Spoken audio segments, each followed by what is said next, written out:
The sun beat down on the crimson sands of the imperial arena like a blacksmith's hammer, merciless and unyielding. The heat was a physical weight, shimmering off the blood-stained ground, but it was nothing compared to the suffocating roar of the crowd. Hey friends, welcome. I'm Marcus. Another incredible gladiator story for you today. This isn't just a story about blood and sand, it's about the cost of a human soul. Let me know where you're watching from and please hit that subscribe button. Let's get started. 50,000 citizens of the Aurelian Empire screamed for violence. They were hungry for it. They wanted to see life extinguished, bones snapped, and the sand turned mud-dark with red. In the deepest bowels of the arena, in a cell that smelled of old sweat and terror, sat the man they called the Mountain of Midnight. His real name was Titus, but few knew it and fewer cared. He was 7 feet of scarred muscle and resentment. His skin was the color of polished ebony, mapped with white ridges of scar tissue from 1,000 battles. He wore heavy iron pauldrons that would crush a normal man's shoulders, and in his hand, he held a tower shield made of black steel, rimmed with razor-sharp bronze. He was the undefeated champion. The emperor's favorite pet. A killing machine who had forgotten the sound of his own laughter. Time to bleed, beast, the dungeon master grunted, banging his spear against the bars. Titus stood up. The chains around his ankles clanked, a heavy, mournful sound. He didn't speak. He never spoke. He simply adjusted his grip on his shield and walked toward the blinding light of the tunnel exit, but today, the air felt different. Usually, the chants were his name. Titus. Titus. Today, the crowd was confused. There was a nervous energy vibrating through the stone walls. Titus stepped out into the blinding light. The roar hit him like a physical wave. He squinted against the sun, his eyes adjusting to the vast oval of death. In the center of the arena, there was no opposing army. There were no tigers. There was no champion from a rival nation. There was only a girl. She looked impossibly small in the vast expanse of the sand. She wore a simple white dress that was already stained with dust at the hem. Her golden hair was matted, her wrists bound with rough rope. She was trembling so violently that Titus could see it from 50 paces away. It was Princess Alara, the youngest daughter of Emperor Valerius. The runt of the royal line. The girl who had been whispered about in the slave quarters, not for her beauty, but for her weakness. Or rather, what the Empire called weakness, compassion. Titus stopped. His massive boots crunched into the sand. He lowered his shield slightly. Why was the princess in the killing field? High above, in the gilded royal box, Emperor Valerius stood up. He was a cruel, beautiful man with a smile that looked like a knife wound. He raised his hands for silence. The crowd quieted, a hush falling over the Colosseum. Citizens of Aurelia. Valerius bellowed, his voice amplified by the acoustics of the architecture. We are an empire of strength. Iron. Blood. Will. The crowd cheered, but a chain is only as strong as its weakest link. Valerius continued, pointing a manicured finger down at the shivering girl in the sand. My sister, Princess Alara, has betrayed our blood. She was found smuggling water to the slave pens. She was found weeping for the enemies of the state. She has the heart of a servant, not a ruler. Alara didn't look up. She stared at the sand, tears streaming down her face. She looked like a porcelain doll dropped in a butcher's shop. So, Valerius sneered, leaning over the railing. Let the gods decide her fate. If she is worthy of the bloodline, she will survive. If she is weak, the arena will cleanse her. Valerius turned his gaze to Titus. Gladiator, the emperor shouted. You are the instrument of my will. Today, you do not fight a warrior. Today, you are the executioner. Kill the traitor, and I grant you your freedom. One strike. End her shame. End her weakness. Freedom. The word hung in the hot air. It was the only thing Titus had ever wanted. To walk out of the gates. To see the ocean. To never kill again. All he had to do was crush a girl who weighed less than his shield. One swing. It would be painless, the crowd began to chant. Kill! Kill! Kill! Titus looked at the emperor. Then he looked at Alara. She finally looked up. Her eyes were green. Wide with terror, but there was something else there too. Recognition, flashback. 6 months ago. The deep dungeons. Titus had been recovering from a spear wound to the gut, festering and feverish. He was chained to the wall, dying of thirst. The guards had laughed and poured their water on the floor just out of his reach. Then, a small shadow had appeared. A girl in a hooded cloak. She had slipped through the shadows. She held a ladle of cool, clean water to his cracked lips.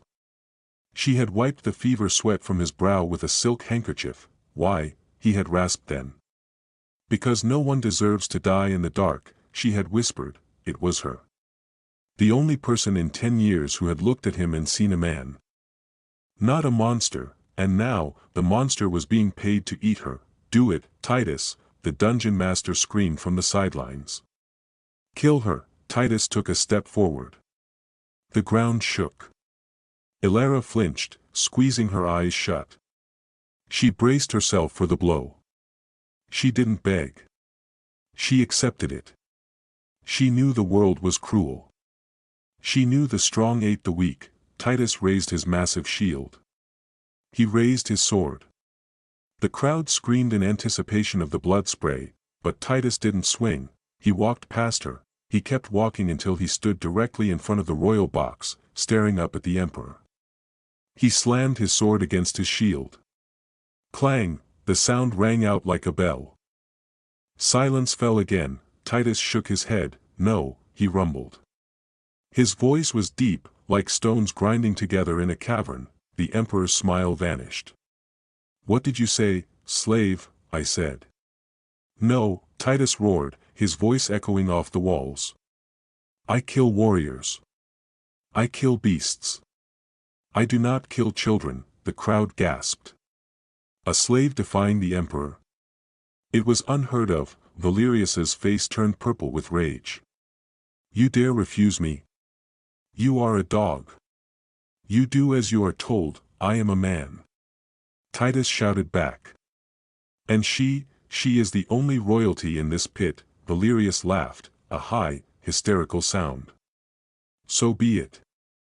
If the dog won't bite, we will feed the dog to the wolves. The emperor pulled a lever next to his throne. Across the arena, the heavy iron gates of the beast pens groaned open. The smell hit the arena instantly. It was the smell of musk, rot, and primal hunger. From the shadows of the tunnel, 3 pairs of glowing yellow eyes emerged. Shadow stalkers. They were massive, feline nightmares imported from the dark jungles of the south. Panthers the size of horses, with obsidian fur and saber-like fangs that could puncture plate armor. They were starved for a week before every games. They slinked out into the sunlight, their tails twitching. They ignored Titus. They smelled the blood of the fearful. They looked straight at Alara. Alara let out a small, broken sob. She fell to her knees. Please, she whispered to no one. Make it quick, the first stalker roared, a sound that vibrated in the chest, and charged. It moved like black lightning across the sand, kicking up dust, closing the distance to the princess in seconds. Its jaws opened wide, ready to snap her fragile neck. The crowd leaned forward. This was the slaughter they were promised. Alara curled into a ball, covering her head with her hands. She felt the hot breath of the beast. She waited for the teeth. Boom, the impact was so loud it felt like the earth had cracked. Alara didn't feel teeth. She felt a rush of air. She slowly opened her eyes. She wasn't dead. Standing over her, legs braced wide in the sand, was a mountain of black steel and muscle. Titus, he had sprinted. A man of his size shouldn't be able to move that fast, but he had launched himself like a cannonball. He had intercepted the charging beast mid-air. He had slammed his massive tower shield into the panther's face with the force of a falling building. The beast lay 10 feet away, dazed, shaking its massive head, blood dripping from its nose. Titus didn't look at Alara. He kept his eyes on the beasts. He planted his feet deeper into the sand, making himself an immovable wall between the girl and the death that came for her. He slammed his sword against his shield again. Clang! Clang! Come and get her! Titus screamed at the monsters. At the Emperor, at the world. He looked down at Alara for a split second. His face was terrifying, covered in sweat and rage, but his voice was surprisingly gentle. Stay behind the shield, little bird, he grunted. Don't move. Don't look. The other two shadow stalkers circled, sensing that the game had changed. This wasn't a slaughter anymore. It was a war. Titus raised his sword. The veins in his neck bulged. No one touches her, he bellowed, his voice challenging the gods themselves. No one, the beasts roared in unison and charged. No one touches her, Hikayezan in 2. V. Final Bulumu. Marcus Yak, the Gruden Exionin Kalbine in Ioras. Story continues, Part 2, the sand exploded, two of the shadow stalkers hit Titus at the same time. It was like being struck by a rolling boulder. The impact drove the gladiator back 3 feet, his boots carving deep furrows in the ground, but he did not fall. He roared, a sound of primal exertion, and shoved the iron shield forward. The beast on the left yelped as the bronze rim of the shield smashed into its snout. The beast on the right, however, was smarter. It scrambled up the face of the shield, its razor claws screeching against the black steel, trying to go over the wall to get to the girl behind it. Alara screamed as a massive, clawed paw swiped inches from her face, snagging the fabric of Titus's shoulder pauldron. Get down. Titus grunted. He dropped his center of gravity and twisted his torso violently. He flung the shield, and the 400-pound panther clinging to it, to the side. As the beast landed on its flank, exposing its soft underbelly, Titus struck. His short sword, a jagged piece of dark iron, plunged downward. One clean thrust. The beast convulsed once and went still, one down. 2 left, but the cost was immediate. While Titus was finishing the first, the second stalker, the alpha, larger and scarred, lunged for his exposed leg, jaws clamped around Titus's calf. The armor held for a second, then buckled. Teeth sank into muscle. Titus didn't scream. He simply grunted, a low, wet sound. He smashed the pommel of his sword into the alpha's eye. The cat released him, hissing and retreating to circle again. Blood, bright red and unmistakably human, began to soak the sand around Titus's boot. He limped, shifting his weight to his good leg, but he never lowered the shield. He shuffled sideways, always keeping the wall of steel between the monsters and the princess. You're bleeding, Alara whispered, her hands hovering uselessly over his massive back. Titus, please, let me go. They want me. You can still live. Titus looked back over his shoulder. His face was a mask of sweat and grit, but his eyes were clear. I have lived a slave, little bird, he rasped. I will die a man. High above, Emperor Valerius gripped the railing of the royal box, his knuckles white. The crowd was no longer cheering for blood. They were silent. They were watching something they hadn't seen in the arena in a generation. Sacrifice, kill him. Valerius shrieked, his voice cracking. Why is he still standing? Release the archers. The master of games hesitated. Sire. The rules of the arena forbid interference during a beast hunt. I am the rules. Valerius screamed. He grabbed a crossbow from a nearby guard, loaded a bolt, and aimed it himself. Down in the sand, the alpha stalker roared. It was ready for the final pounce. It crouched, muscles coiling like springs. Titus dropped his sword. The crowd gasped. Was he surrendering? No. Titus reached down and grabbed the dead panther by its tail. With a roar that shook the foundations of the Colosseum, he swung the carcass like a flail. As the alpha mid-air leaped, Titus slammed the dead brother into the living one. The impact knocked the alpha out of the air. Before it could recover, Titus retrieved his sword and drove it through the monster's heart. Silence. Absolute silence. 3 beasts lay dead. The runt princess was scratched, dusty, but alive. The giant stood over her. Heaving for breath, his leg a ruin, his armor torn, he looked up at the emperor. He raised his bloodied sword in a salute that felt more like a threat. "Are you entertained?" Titus bellowed. The crowd erupted. But they weren't cheering for the emperor. "Titus! Titus! Titus!" Valerius's face twisted into a mask of pure hatred. He aimed the crossbow. He didn't aim at Titus. He aimed at Alara, who was peering out from behind the shield. "If the beasts won't do it," Valerius muttered, "I will." He pulled the trigger. The bolt flew. It was a perfect shot, singing through the air, destined for the princess's heart, but Titus had spent 10 years in this pit. He knew the sound of a bowstring. He knew the treachery of men. He didn't try to block it with the shield. He wasn't fast enough to move the heavy iron in time, so he moved himself. He stepped into the path of the bolt. Thwack! The projectile slammed into Titus's chest, piercing the gap between his armor plates, burying itself deep near his shoulder. The giant stumbled. He dropped to one knee. "No!" Alara screamed, catching him as he sagged. She wasn't strong enough to hold him, but she guided him to the ground. "Titus!" The crowd went feral. They saw the emperor fire. They saw the cheap shot. A roar of fury rose from the stands. "Tyrant! Coward! Murderer!" Valerius looked around, panic finally setting in. His own people were throwing cups, food, and stones at the royal box. In the arena, Titus coughed, blood flecking his lips. He looked at the bolt in his chest, then at Alara. She was crying, tearing strips from her dress to press against the wound. "Did I?" Titus wheezed, his vision blurring. "Did I stop it?" "Yes," Alara sobbed, pressing her small hands against his giant chest. "You stopped it. You saved me." "Good," Titus smiled. It was the first time he had smiled in 20 years. "Heavy shield. Tired now, get up." Alara commanded, her voice suddenly finding the steel of her ancestors. She grabbed his face. "Do not dare die on me, Gladiator. That is an order from your princess." Titus blinked. He looked at the gate.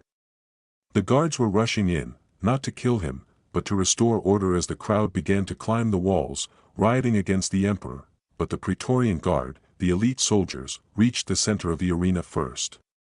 They surrounded the pair. Spears leveled, Alara stood up. She stepped out from behind the shield.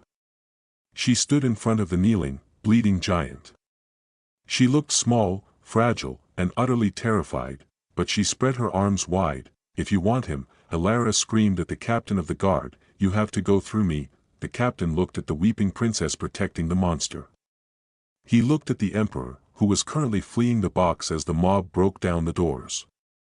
He looked at the crowd, chanting for the gladiator's life. The captain lowered his spear. "No one touches him," the captain ordered his men. "Get a healer." Now, the aftermath. The riot lasted 3 days.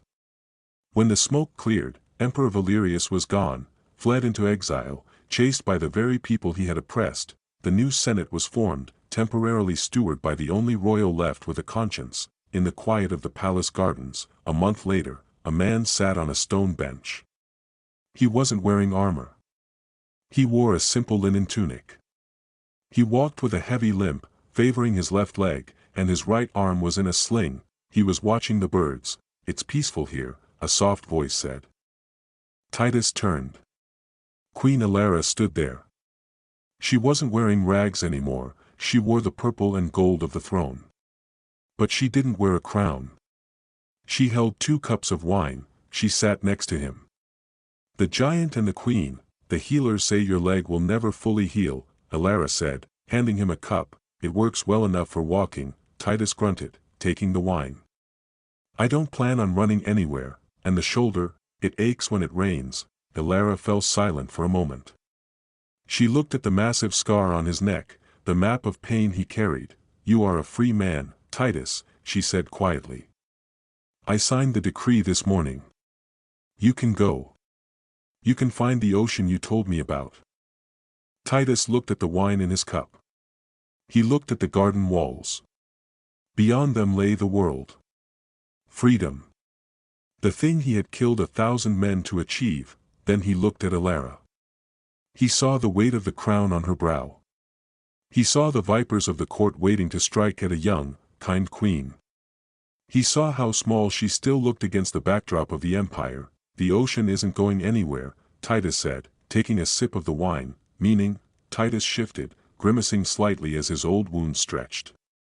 He placed his good hand on the hilt of a new sword, not a gladiator's blade, but a royal guard's long sword, resting against the bench, meaning. Titus rumbled, looking her in the eye with absolute loyalty. Shields don't walk away from the things they protect, Alara smiled, and this time, tears didn't follow. She rested her head on his massive shoulder, the only safe place she had ever known. Thank you, Titus. Don't thank me, little bird, he grunted, closing his eyes to the sun. Just rule well. I'll handle the rest.